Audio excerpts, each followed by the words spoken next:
Welcome to a special edition of the Illegal Curve off-season series where we talk to Jets prospects, guys who are playing for the Moose, for the Jets, maybe going back to junior. Danny Zhilkin is expected to go to the Moose to start this season, but we'll see. You never know what happens in training camp. Danny, welcome to the show. How are you doing? Great. How are you? I'm doing well. A little midsummer heat here in Manitoba, which we never complain about because we know what's coming around the corner. That's nice. It's actually, I think it's just 19 today in Toronto, so it's kind of chilly, but it's been pretty hot lately too.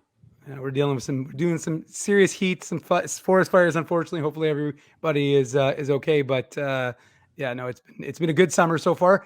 Let's start there. How has your summer gone so far? It's been pretty well. Just training here in Toronto with Matt Nickel, gym and ice in the gym 5 times a week, Monday to Friday, and on the ice about 3-4 times a week. So it's been going pretty good. Kind of, same thing every day vibes where you wake up at 7, go to the gym, to the rink, and then come home to spend time with family, friends. So it's been pretty good.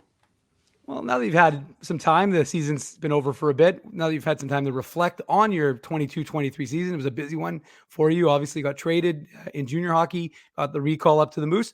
Maybe just to, think about how did your game grow from the start of the season till the end?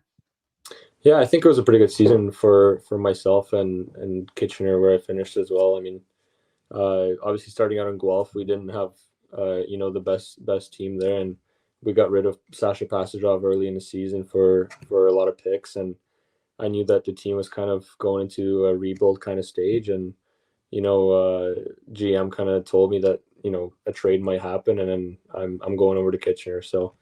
Obviously in Kitchener, I accepted a kind of a two-way role. They had a lot of, I think they had 2 or 3 50-goal guys there. So it was obviously pretty special to play with those guys. And I kind of accepted more of a shutdown guy role, and, played penalty kill minutes and important, shutdown minutes. So I think my game kind of elevated in the two-way game for sure. We tend to think of trades as something that happens only in pro hockey, but of course it happens in junior hockey. So what was it like kind of being a little bit in limbo? Obviously you're trying to be present in Guelph, which is the team you've been with your entire junior career. And then knowing that, maybe one day you are going to hear your name get called and you're going to Kitchener. Yeah, I've always said that my favorite rink to play that's not home in Guelph was Kitchener. So it was kind of, it was pretty special to play there, especially in when we beat Windsor in Game 4. It was a sold out crowd. They were, it was super electric. So it was unbelievable to play every Friday night at home there. It was obviously pretty special, but huge shout out to my billets as well. I was actually able to stay at home in Guelph because it's so close. So they billeted me for the rest of the season, which was pretty special, and I owe it to them for sure. Now, correct me if I'm wrong, but wasn't that historic, that Game 4 sweep, because it was the first time an 8 had beat a 1? Yeah, it was history in the OHL. That was pretty awesome. Yeah, I mean, that's got to be pretty symbolic when you get a chance to tie yourself to that group of guys and know that you did something that in a league as old as the OHL has never been accomplished before. Yeah, of course. I think we had a pretty tight group there, and just the first few games in the series, we obviously knew that we're going against guys like Shane Wright and Matthew Maggio, who they had obviously 100-point seasons, and Shane was on pace for 100 points. Obviously, he didn't play full season there, but. It was just awesome to see. Every game we came out with the underdog mentality, obviously, and then just to pull that off, it was pretty special. How important is that learning experience? Because one of the things Moose head coach Mark Morrison talks about is the impact of a playoff series, and even though it's junior hockey, not pro hockey, how much do you think that can be applied to lessons later on in your hockey career? Well, everything's just so much faster, and there's a lot less space and a lot more systems. So it's kind of if let's say, for example, if you're on pace for 100 points in the season, in playoffs, it's going to be like probably 60 or 70, maybe even less, because it's so tight, right? I mean, Obviously there's special players who can put up numbers, but you really rely on third, fourth liner guys where, everybody has a role, no matter what kind of game or game situation it is. So it was obviously a great learning curve as well in Kitchener.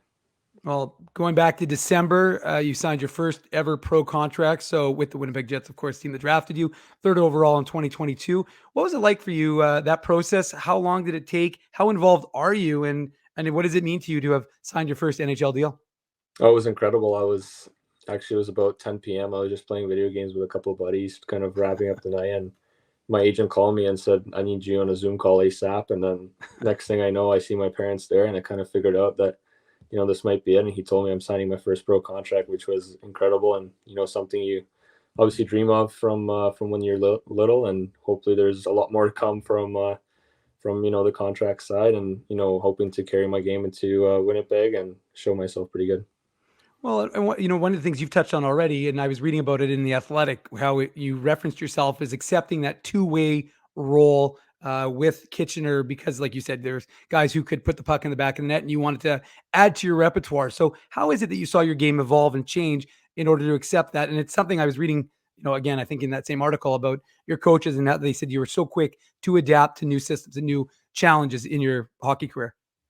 Yeah, I think I've always been kind of a good two-way player, but in Guelph, where I was a first line guy playing first, playing 25 minutes a night almost, and getting those first power play minutes, and kind of, you can go out there and do kind of whatever you want type of feeling. I think it was actually pretty good for me to go into Kitchener and play those, two-way shutdown minutes where I'm first over the boards on the penalty kill, because moving on forward, I think that's going to be a huge part of my game. So it was awesome to see that in Kitchener, and something that'll obviously stick with me throughout my career. And then really at that point, it is funny. It's one thing Nate Schmidt talked to me about, I want to say a couple of summers back, when he was coming up as a young pro in Washington. He's a left shot guy, but their left side was completely locked. And he basically said, the coach said, "Can you play right side?" He goes, "I can now." And that's what he did, even though, he had to adapt. And that's like you said, that's one of the things the coach says to you. And I'm assuming that's not a volunteer thing. You're not like, "Hey coach, I can do this." It's more, "Danny, do you think you can handle this role?" And you say, "Of course I can." Yeah, of course. I think it was, it was a little bit of an adjustment, obviously, because, I'm so used to playing those top line minutes where I'm on the power play first over the boards on the power play in Guelph. And, coming into Kitchener, I didn't really know what to expect. And it's kind of weird. Like when I got traded, the next day we were going up to the Sioux for a 5-day road trip, which was kind of a bummer. Obviously you get traded and then you're on the road for 8 hours, it was obviously it was fun to actually hang out with the guys and kind of get to know them. But yeah, for sure, it was a bit of an adjustment, but I think I adjusted pretty well. So once your playoffs ended with Kitchener, you're assigned by the Jets to the Manitoba Moose. One thing, as someone who covers this Moose team for ever since they've returned to Winnipeg, they're an inclusive group, and they really do make guys feel welcome right away. And that's been a testament, especially. I don't know if it was a COVID thing when they were all kind of in that bubble together, but this group still to this day, they have a lot of guys like Malott and others, starting from Captain Jimmy Olney right on down, that doesn't matter if you're old or young, you're welcome. And how did you feel from, as a younger player, coming to that Moose group, and how did they make you feel included in the group? Oh, it was incredible. I think actually first couple of days, I know it's not the guys, but Mark Morrison took us out for dinner, all the rookies that got called up. So that was pretty cool to spend time with him. And he kind of told us that, this is the pros now and you're taking care of yourself. There's nobody else to look out for, nobody's looking out for you anymore. And yeah, the guys were awesome. All the veteran guys like Harkins and Jimmy there, the captain, they were awesome for us, and they were super accepting. And seeing Jimmy at development camp, he was working out at the Winnipeg gym there. He always came up and always said hi and, how we're doing. So it's awesome to see that. Well, you've been in Canada since you were 9 years old. You got a fascinating story having come over from Moscow, but you obviously have the benefit of being able to speak Russian and English. How beneficial is that, for again a young group of some Russian prospects, fellow Russian prospects, including of course Nikita Chibrikov, and we'll get into your relationship with him in a second. But just that a benefit of being able to help these guys, acclimatize, because I mean I know Dimitri's been here for 2 years in Flint, but Nikita, of course, coming over for the first time this year. Yeah, we were actually rooming with him in Winnipeg when we got called up in May. So that was kind of a reunion there. And yeah, if you look at the roster, I think there could be up to 4 Russian-speaking guys on the team this year. So it'd be pretty cool and pretty special to play with them. But yeah, it's been great at camp and everything. Just kind of joking around with them. But we try not to kind of limit our group to 4. We try to include everybody, and some guys try to speak Russian, so it's pretty funny. Well, and it's interesting you say that, because that's one of the things I've talked to a lot of the Swedish guys or Finnish guys, that they say that, even though it's nice to speak your own language and have guys who can give you that comfort of home, they, especially with this group, and again, I'm sure it happens in a lot of other hockey markets, but our focus is on this one. They do say that it doesn't really matter if you speak Swedish or Finnish or Russian or English. Everybody is intermingled and everybody's together. Yeah, it's awesome. This is kind of the first step. I know there's like 1 or 2 imports in the CHL that you're allowed to have, and they could be speaking a different language, but here you're, in the pros, there's so many more imports that you kind of, you just adapt to their lifestyle, and everybody jokes around with everybody. As I said, some people try to learn Russian, or we're trying to learn Swedish and Finnish. So it's pretty special to see. Well, the only Russian words I know are bad ones, so I'm not going to use them during this broadcast. Maybe I'll test them out on you after we're done. Yeah. But no, and one of the things I think, and I talked actually, we interviewed Vlad Nemesnikov on our show, and he, similar to you, had a mostly obviously Russian family, came over here to North America because his dad played pro hockey and then went back to Russia, came back over and played I believe junior. So he had that similar experience, but he said it was so beneficial to be able to have guys that like him. He said, I'm happy to if guys need me, guys need my assistance. So knowing that there is that resource, whether it's on the big team or again amongst you guys, it's got to be reassuring, because I think, and this is one of the things I asked them about, I think people take for granted how imposing it can be.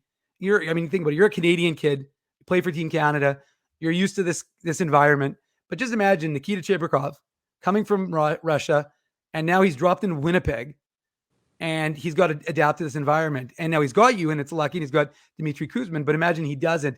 Do you think that people misunderstand or just kind of take for granted that, hey, these guys can adapt easily? It's not that easy to adapt to a new city, a new culture, a new language, and all of those other things that are associated with it?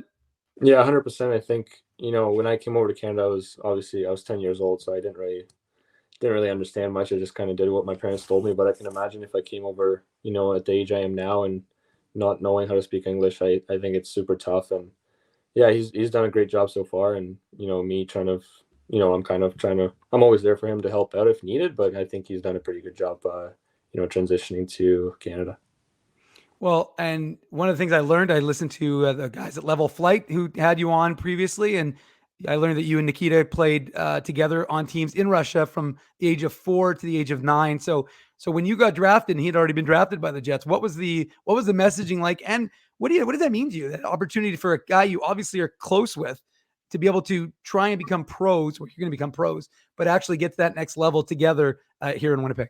Yeah, it's great, especially, we grew up together from 4 to 9, and then when I left to Canada, he stayed over in Russia for a little bit. But, especially we're training together all summer here, and it's been great to see. And Dmitry Kuzmin is there with us too, so kind of building that relationship even more is awesome. I'm hoping to, it's obviously hoping to be a lifelong friendship there, and we'll see how, trying to build that chemistry as well for next season. So hopefully it'll work out and show itself in the next season.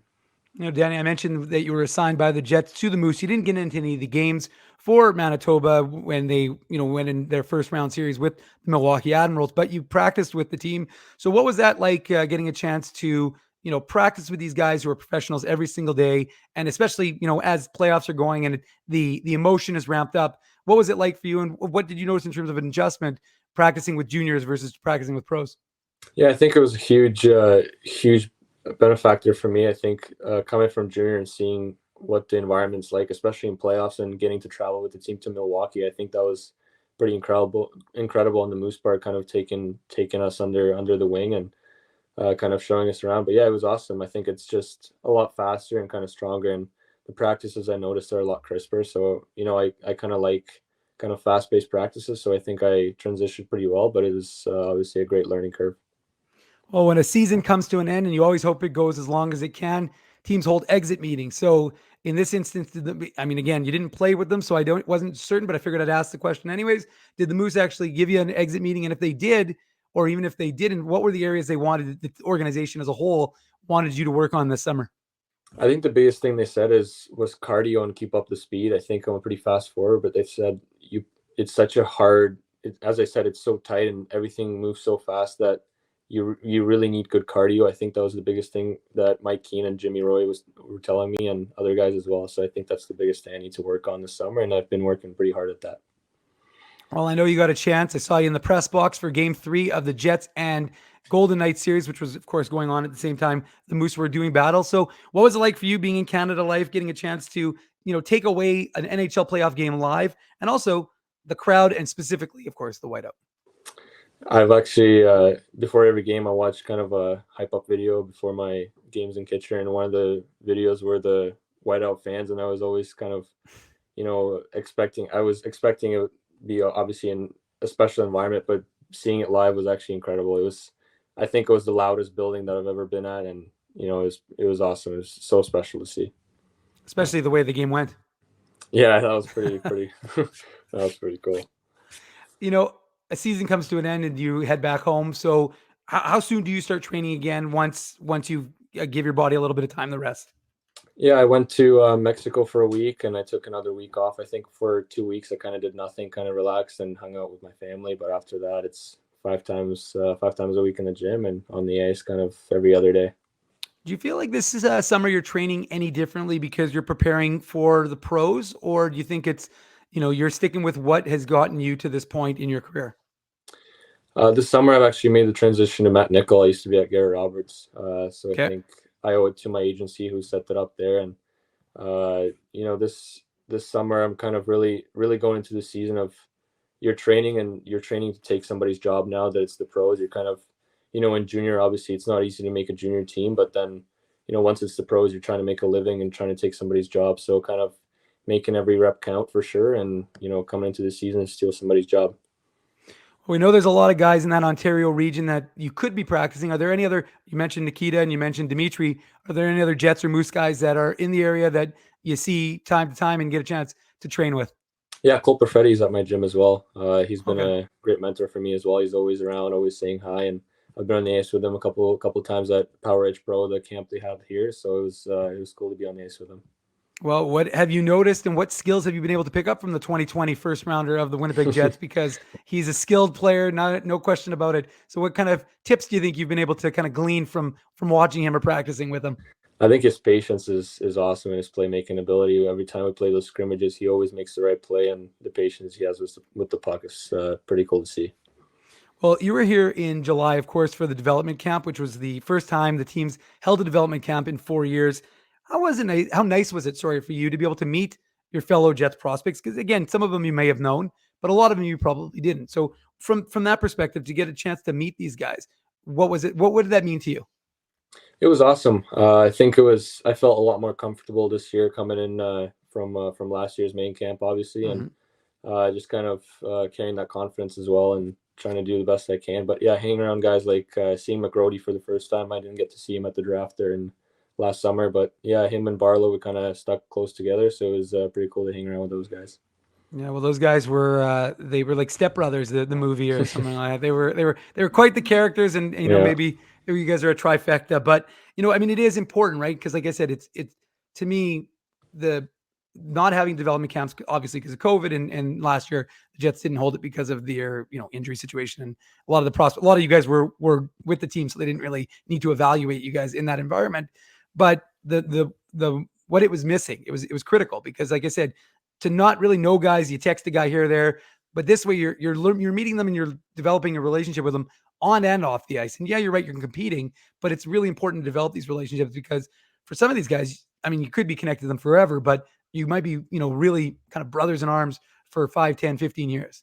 yeah, it's awesome. We're here trying to achieve the same goal, not only playing for the Jets, but also win the Stanley Cup. So it's great to kind of build those relationships early for sure. And so I know the Jets took you to various spots. You went to a Gold game. They took you out for restaurants. Mark Morrison took you out. Hopefully picked up the bill. Nice big bill for the team. But what were some of your impressions of Winnipeg? I know you were here for main camp last year, but the opportunity to kind of take it at a more relaxed pace. It's a little different than training camp where everybody's on edge a little bit with training camp. Whereas here, I mean, again, you want to perform, all eyes are on you and the brain trust is there, but it's a different feel, I think, than training camp. Yeah, for sure. I think the main takeaway from Winnipeg, I always tell everybody that the food is unbelievable, no matter where you go. And we went, I believe it was Frankie's. It was just right across the street from the hotel. It was an Yeah. Italian place, and that food was probably some of the best Italian I've ever had. And obviously the people are amazing and super friendly. So it's amazing to go into an atmosphere like that. Well, and it kind of makes my next question an easy one because to me, that's part of what is so important about this development camp. As much as it is about you guys, as much as it is about the team evaluating you guys, I really think, and this is my own personal opinion, that it really is about creating a relationship with the fans. And I think that not, unfortunately with COVID, it really removed players and fans from each other. And now you have an opportunity to connect. And whether it was you or Colby Barlow or Rutger McGorty, I don't know what, but you guys just seemed to connect. Maybe it was the absence of it, but it just seemed that everybody who was out at the Iceplex, you guys were all there. You stayed till the end. Brad Lambert, like all of the guys, I could name everybody because everybody did it. And you guys were signing autographs, taking pictures. So what did that mean to you to experience that? And how important do you think that is for creating that connection with the fan base? Yeah, it was awesome to see the sport for sure. I think kind of shocked me the first practice of development camp when we came out, and it was basically a full practice rink of people, which was, something I didn't really expect. I know for main camp, a lot of fans showed up, but those were NHL guys that they're looking for, and then now they're showing up just for kids that are still prospects and still young. So it was awesome to see, and obviously it was great to sign a lot of things and interact with them for sure. Well, Canada's a hockey mad market. We talk about it. Winnipeg's a very passionate fan base. What's it like having fans? What's it like to see a guy wearing a Zhilkin jersey? What's it like signing a Danny Zhilkin hockey card? What's it like having a hockey card? Is that still a little surreal for you? Or are you kind of, I'm not saying accepting it because nobody takes it for granted, but what does that mean to you to have people looking up to you, whether they're young or old?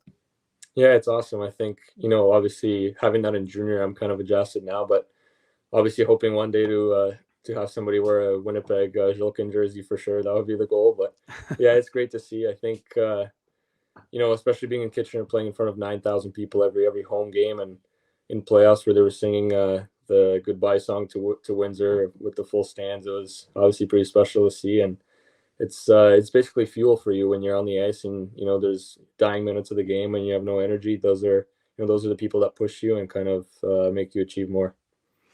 Well, I've noticed in junior, at least, I looked prior to, but it didn't seem that you had a consistent number. But I noticed you wore 17 in junior. You wore it for Team Canada. You wore it for the Moose. So is there something special about the number 17, or is it just one that happened to be available? I'm not going to lie. I think that was just the number I wanted to wear. I thought it looked pretty cool, and I thought it suited me. I wore it for Team Canada at the under 17s. I had a great tournament there, and when I first got drafted to the Guelph Storm, it was unavailable. I think I was going to pick 17, but I had to stick with 9 for the season. So, yeah, 17 I think is an awesome number. I think it suits me pretty well. All right. Well, you might have to fight Adam Lowry for it, but that may be a few years from now. So we'll see. But one of the things that you started with your girlfriend Lauren Shoss is the idea of Zhilkin's vision, and I want to make sure I got it right. Well, before we get into the mantra of it, maybe just tell some folks what it is all about and how you started it. Yeah, it was started August 2022, right after the draft, month after the draft. It's a mental health association focused on destigmatizing and promoting mental health in sports, not just hockey. So with the first fundraiser that we did, it was a jersey raffle. We raised almost $1,300 for Canadian Mental Health Association. I've done, we've gained almost 500 followers on Instagram and a ton of support from family and friends. So it's been pretty awesome to see so far. So how is that? And again, like I said, I got it from the thing, striving for the destigmatization, I should be able to pronounce that, and prioritization of mental health in sport. So how do you achieve that? How do you, do you talk to other players? Is it practical? Is it creating, I know your girlfriend's in that field, but is that something that you guys have resources online? Or is it something that, hey, a guy walks up to you and says, Danny, I'm da-da-da-da-da, and then you kind of put him in touch? Yeah, for sure. I think Lauren's obviously done a tremendous job. Sorry, with doing all the posts, and kind of she's obviously in that space. She's going to be a sports psychologist. She's in a doctor program now, so she'll be a fully licensed doctor there. And yeah, just kind of having my platform of a professional athlete now, it was kind of, I think it was great to kind of combine those two platforms and kind of speak out on that. I think it's a super stigmatized kind of topic, and I think the community has been doing a great job of kind of promoting it more, but I think there's obviously a lot more to come. Now, a lot of guys just want to play hockey. A lot of guys just want to focus on their career and getting to the next level, and I know you're one of those guys who wants to focus on that, but it is admirable and it is difficult to take on something like this. I'm not saying it takes up a ton of your time, but do you think that's something that your generation is a little bit more cognizant of? Because to me, and I remember when Cole Perfetti was, speaking of Cole Perfetti, he was coming up. He had an initiative with his club, and I thought it's unusual. Like, guys generally at that age don't necessarily have the insight to say, "Hey, I want to help," but he did that, and you're doing that. Do you think that's something that? And I'm not maligning other generations, but I just think that you guys are a little bit more aware of the importance of contributing and not just being focused on a one dimension, which is of course a difficult dimension of being a professional athlete? Yeah, I think it kind of started when I got to Guelph and just seeing how much the team is involved in the community. I think that kind of opened my eyes on, you're not only here to play hockey, but you're here to make connections as well. And as we talked about the fans already, I think it's huge to kind of connect with them. And I think giving back to community is something I love to do. I love being involved in the community, and I think Zhilkin's vision is a great way to do that. All right. Well, you don't have lots of summer left, but what is the plan for the rest of the summer? I think I'm training for 2 or 3 more weeks, and then I'm going down to Winnipeg. I think around the 10th. So it's pretty exciting times, and I can't wait to get down there for sure. Now, Danny, just quickly, are you the type of guy who sets goals? You don't have to list them. You don't have to tell us what your goals are because they're personal to you. But do you goal set ahead of each season? I think so. I think it's not a lot of, it's not really point goals. I think it's just goals that kind of, I want to carry myself as a person with. And I think, as I said already, I'm fighting for a job on the Moose, not only on the Moose. And a couple of years go by, it's going to be the Jets. So I think I'm coming into the season fighting for a job. It's obviously I know we're gonna have a special group of guys, and they're my teammates, but we're all competitive guys, and fighting for jobs now. So I think that's going to be the biggest thing coming into the season. Well, and I'm going to end on this because I think it's an interesting point.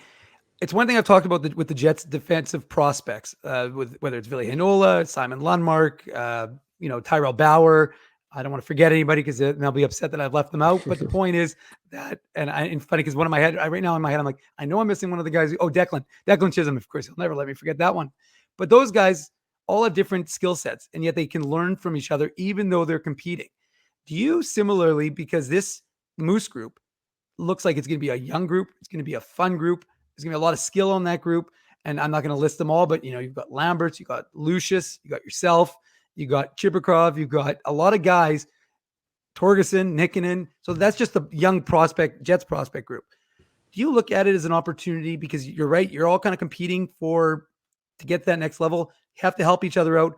But more importantly, do you want to learn something that maybe is not necessarily in, kind of like what we're talking about with Cole Perfetti, not necessarily in your toolbox right now, but hey, you're looking at Nikita and you're like, this guy can do this. I need to learn how to do that. Or, Brad or Chaz can do that.